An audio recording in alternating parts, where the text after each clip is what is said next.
Football Mondays on Omni Audio means Tsor Vilakazi, Portia Modise, Romy Titus, George Mokwena, Lindo Pep, Sean Bartlett, and you. Everything you need to know from the world of football. From the PSL, the EPL, the Champions League, and more. Exclusive to omniaudio.africa. And live on TikTok, X, Facebook, Instagram, and YouTube. omniaudio.africa. Africa's premium sports destination. Very good morning. Having my morning cup of coffee. It's not the sports news, the Monday edition, and so much has happened. I mean, we've got FIFA Club World Cup. We've got transfers that is happening. We've got the Women's Africa Cup of Nations that's currently underway in Morocco, with South Africa up against Ghana today. The opening game, Zambia and Morocco. Oh my word, Barbara Banda, the first 2 minutes finding the back of the net. And then sadly, that game ending in a 2-2 draw. I am livid. I am livid because naturally, though, I don't want to say naturally, okay, but I've chosen a side, okay? On that day, I was on Zambia's side. Morocco are coming into this tournament really wanting to go all the way because we all know what happened the last time, right? We do. Banyana proving to be way too strong. They are the reigning queens of the African continent. And despite everything that has happened in the boardroom for Banyana, I know that team wants to do it again, you know, despite the odds. It's almost like, and because of it, look at us. So all of that and more coming up right here on the show. And we're also talking about the transfers. I mean, the moving and the shaking. Friday, we spoke a little bit, obviously, about the transfer window, who is going where. For me, I'm very happy that Oswin Appollis has found a new home because I actually thought that he would be at the club for a little while longer, that it might not have gone his way, and it did. And I always raise a question as to whether that frustrates a player. Are you going to get the best out of him if it is that he is, I'm going to use the word stuck somewhere based on the fact that a team needs him more and what it is that he has to offer versus, let's say, a bigger name team that wants him where he could probably flourish even more. For me, I do think Ossie should go abroad.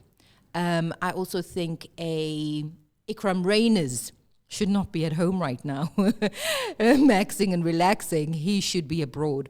I think the same with the Ribeiro, should be abroad. I guess he is in a way, right? He's here in South Africa away from home, but that's not what I mean. All of that and more coming up on the show today. Mtokozisi Dube, he is our guest. Every Monday, we chat to him. We kind of lean on his expertise.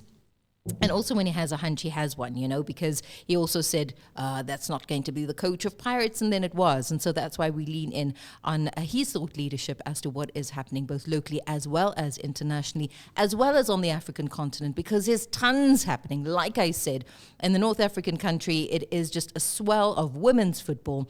It is about women's football that is elevated. It's about women's football and transfers and some of the most expensive players in the world, actually, if you had to talk about a few of them. So he comes up on the show in a short while. And also, please don't forget that we are on all social media platforms. So on TikTok, it is Omni Audio Africa, as well as on Insta and YouTube. That's it.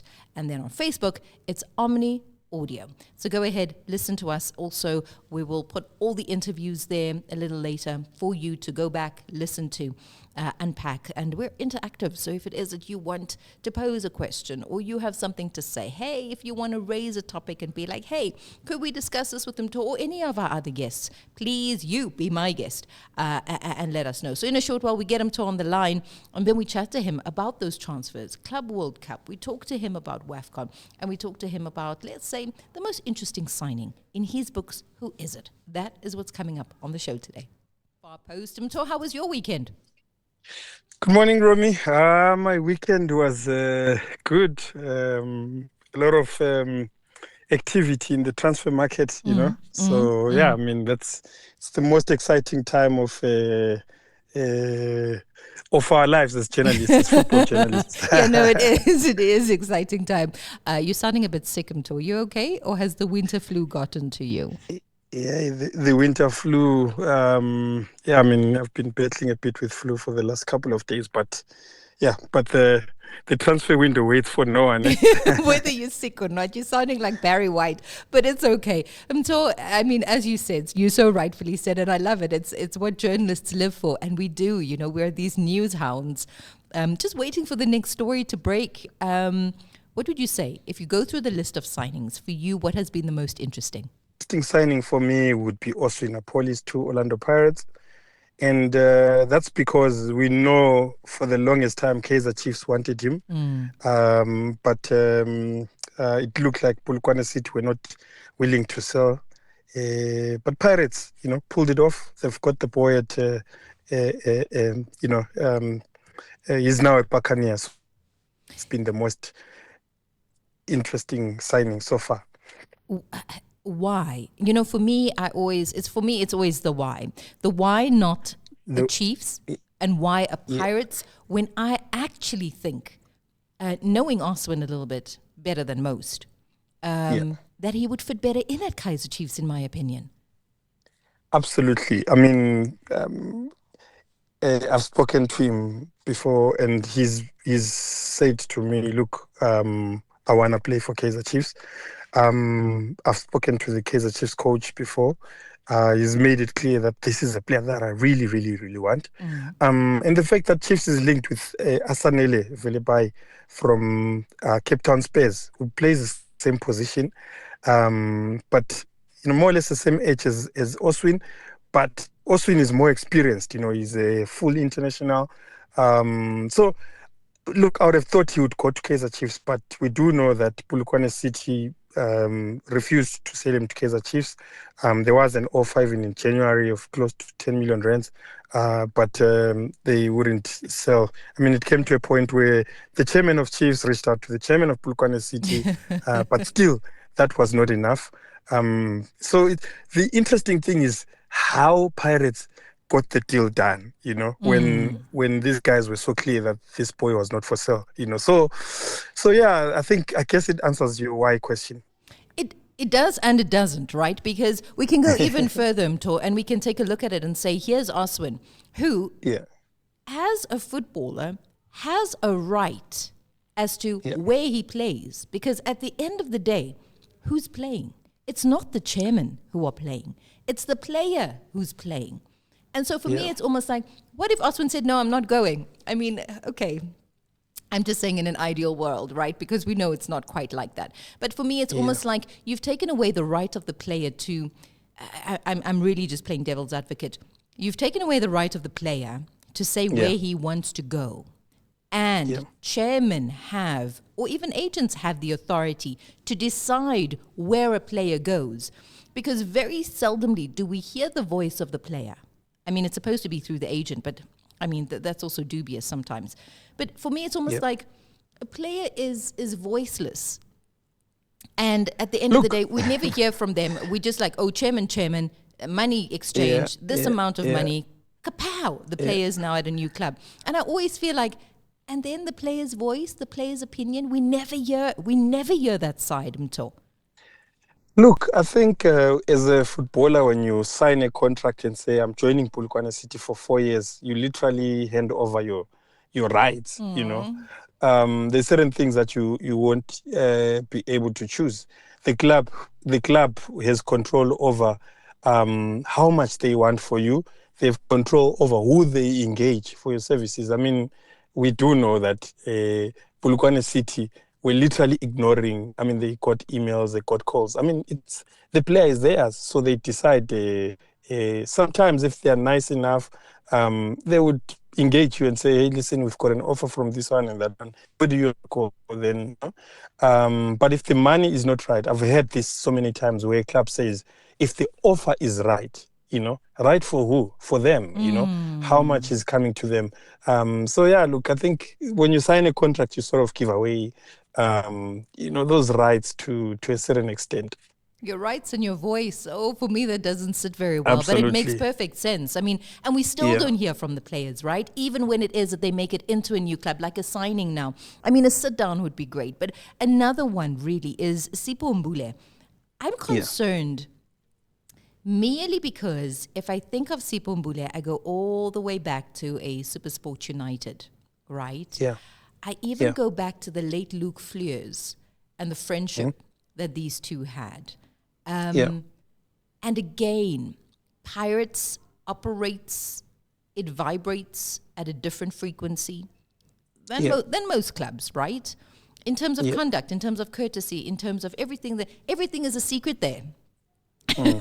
Everything. True. And look, it's how they operate. I'm not saying there's anything wrong with it. But a Seipho Boule who colors outside of the lines, Mto, you know? Yeah. And now you want him to color inside the lines only. I just feel like, will he shine? Will he feel too restricted? Or will we get the best of Seipho Boule? Because this is a really good player. Look, he's for me, and I keep saying that, and I say it fearlessly, he's the best attacking midfielder that we have in South Africa currently. And I think he needs this change, you know. He's been to Sundowns, it's not worked. He's been to Skukune, it didn't work. Now he goes to a Pirates where things are done a bit different, you know. You won't behave as you want, and I think he needs that kind of environment. There's a new coach who seems to love him, and the coach says, "Look, it's my responsibility to make sure that I get the best out of this boy. We're gonna sit down with him and speak to him." So maybe that change could be good for him. Also, I mean, he's not growing any younger. He won't get too many chances as big as this if he messes this one up. And he comes into a team that, from a playing point of view, needs him. You know, he's a starter in that team. I mean, at Sundowns it was arguable because they've got a whole lot of other quality players. But here, he's a starter in that team. So maybe this is the right move. Maybe this could be the move that gets him, you know, straight. I heard someone saying Pirates should deal with him the way they, you know.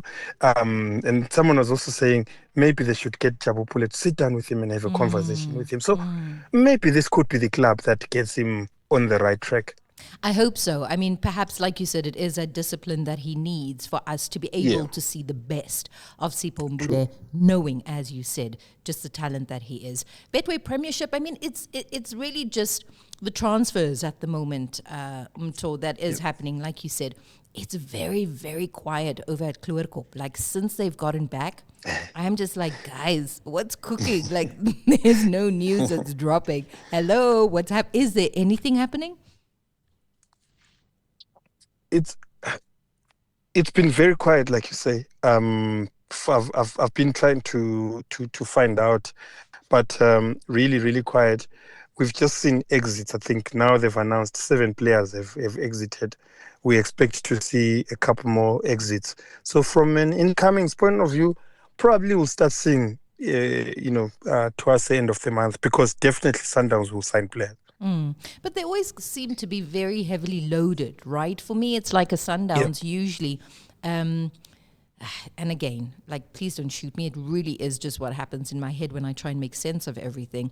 It's like they would rather sign a player so that no one else can, in order to have that player and have the upper hand. That's kind of how I see them. Hence, they're so heavily loaded.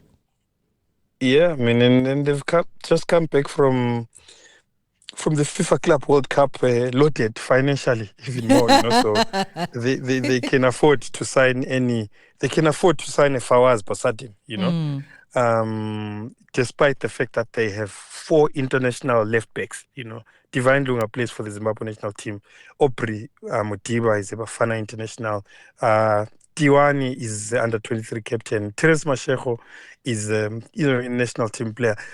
So we could still see them signing someone like Basadin, you know, just to strengthen their squad, and then the followers of football will be asking to say, but Kaizer Chiefs needed him more. Oh, Pirates really needed him more. But Sundowns are always strengthening their squad, you know. So yeah, look, I'm sure by end of the month we'll start hearing some movement at Sundowns. Yeah, I guess everybody's taking a well-deserved break now, because also talking about overloaded, that happens to also be the calendar for this particular team. Let's talk about Amart very quickly, Mabue as well. I always think that this player has been kind of unlucky over the years, you know, ending up at great clubs, but just not quite coming into his own. Where do these two players go? And I mean, apart from, I think Mabue has got interest from 4 or 5 different clubs, and Mart set to go to Austria. Look, very interesting. I mean, Yusuf Matt, we do know how how much the Kaizer Chiefs coach loves him. I mean, he believes in him so much. When the fans were booing him, he would still play him, you know. But just over a week ago, after the club exercised their option, which would keep him for 2 more years at Naturena, an Austrian club made an approach. And I'm told the player was asked to say, what do you want to do? And he said, look, I want to leave. I want to go and try, play my football overseas. This is a team that just got promoted. Antonio Van Wyk plays for that team. So they'll be playing. I was just looking at the fixtures. Their first fixture, they're going to be playing RP Salzburg, you know. Very, very interesting fixture. Hopefully by then, Matt would have gone and he would have joined his teammates, played a couple of friendly matches that they have lined up before the season starts. So, yeah, quite an interesting move for him.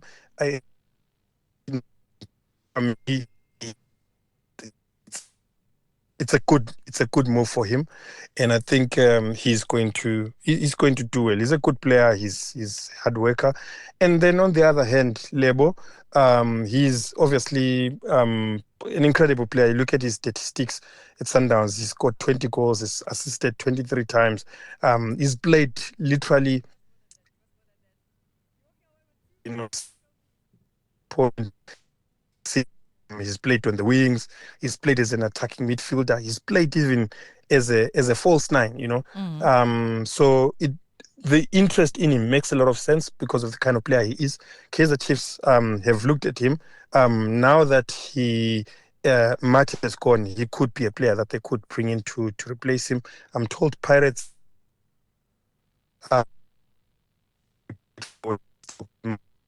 United have also inquired, so quite a lot of interest in Labour, but we await to see where he will end up. But wherever he goes, I think he will definitely be a good addition because of the qualities that he possesses. Yeah, I like that. I like that for both of them, actually. You know, it is time for them to shine in their own individual way and right, and perhaps it is that the teams, I mean, Mart has been shining, but to shine in a different place, people, country, you know, in that way. And the same thing with Lebogang. Let's talk women's football, because did you watch that opener? Morocco, Zambia at the Women's Africa Cup of Nations. I mean, I was pacing.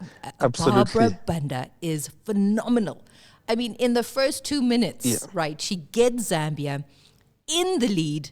And then for me, I sit back and I'm like, Zambia's got it made. How wrong was I?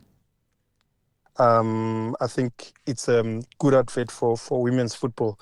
It will get us glued to see what happens next in the coming matches. So really, really exciting. It is indeed. I mean, South Africa and Ghana today. I know that you have been on the trail, hot on the trail of a story. I mean, behind the scenes, there is a lot happening in terms of contracts, in terms of non-payment, and then the defending champions still need to go and put their best boot forward.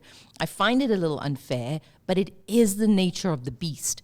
What have you found out, and what is the current status in terms of the boardroom politics? Look, not much has changed. I think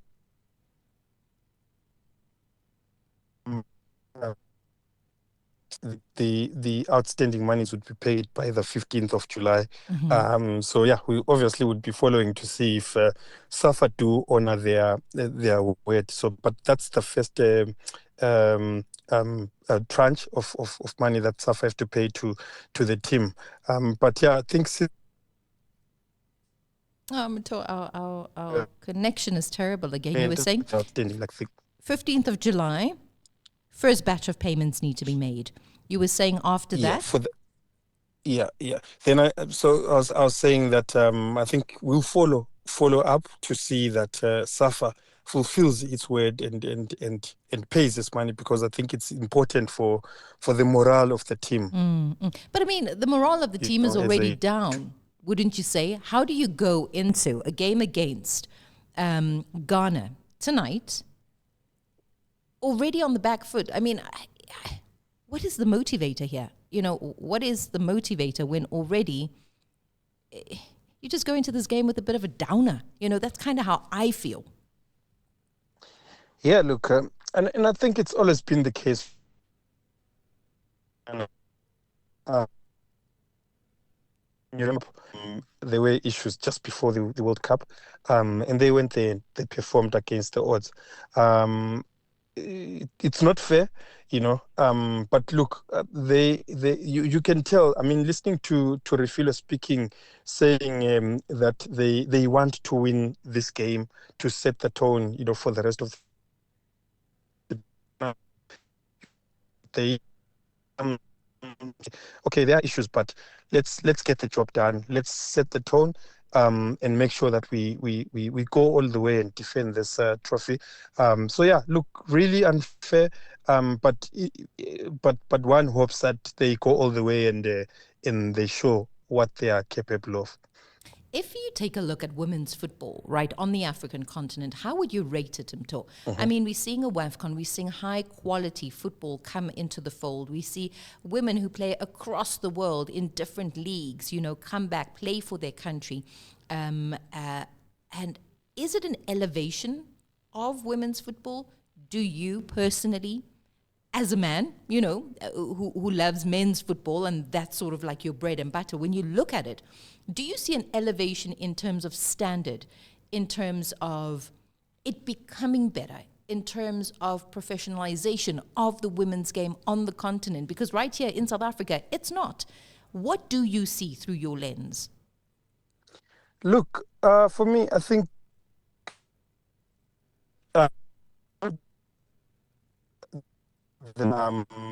immensely, especially on the continent. And I think it's largely because of I think in recent years we've seen quite a number of African players, also even South African, moving to overseas leagues, and obviously that helps.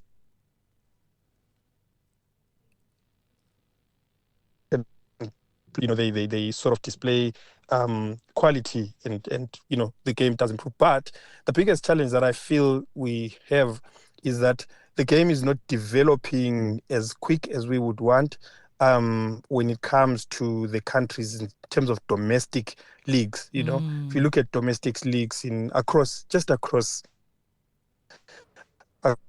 country, in surrounding countries like your Botswana, your Zimbabwe, you know, and obviously the local league in South Africa.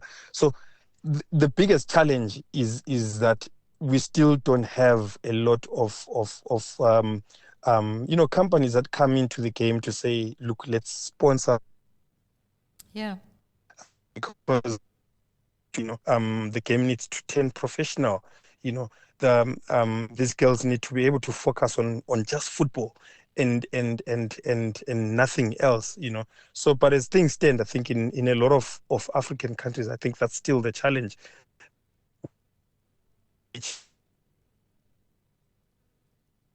At how when you look at how competitive a WAFCON is, and how technical, and also tactically how these teams have improved from, let's say, 10-15 years ago. I think a lot of companies should be coming on board and saying, let's partner with the game and accelerate. So Yeah, I agree with you there. We're still losing you in terms of connection.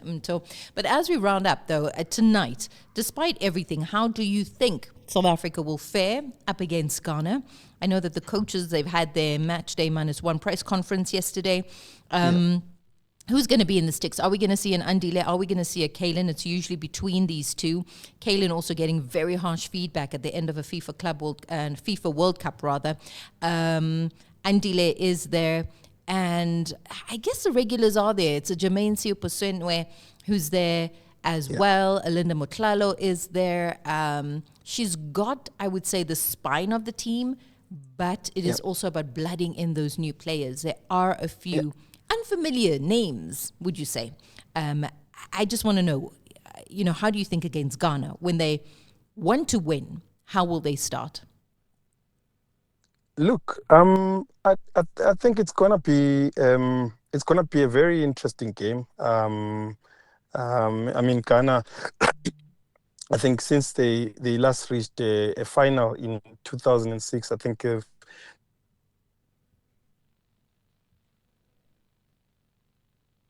this current group that they have would want to obviously go all the way, and for them to be able to do that, they need to start off well. They would want to win this particular game, but I do think I see a Kaylin Swart starting in goals.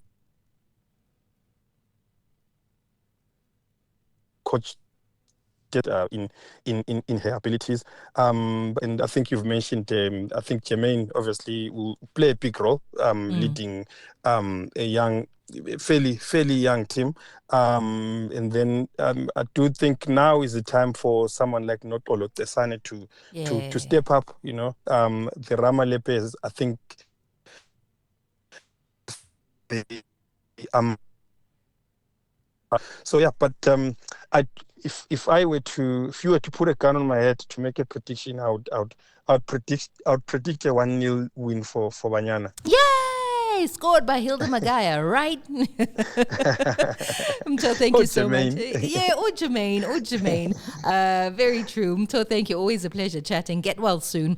Mtokozisi Dube, he is the editor out at the Far Post, just chatting to us about the moving and shaking in the Betway Premiership. He's mentioned there Lebogang Mabue, Seipho Boule, Oswin Appollis, and also just the semantics around his transfer going to Pirates and not Chiefs as initially he wanted himself. I guess it's about the relinquishing of power of players when you sign on the dotted line because, hey, money talks, right? WAFCON tonight, good luck to Banyana. I'll be screaming at the top of my lungs. That's one thing for sure as I back the team that I am so, in support of for them to do it again, and defend their title. It's going to be hard because I really think Morocco have come out and they're hungrier, than ever to be able to be hosts, number one, and take that title away from South Africa compared to what happened back in 2022. This is the Monday edition of Not the Sports News. We're back tomorrow. Till then, cheerio.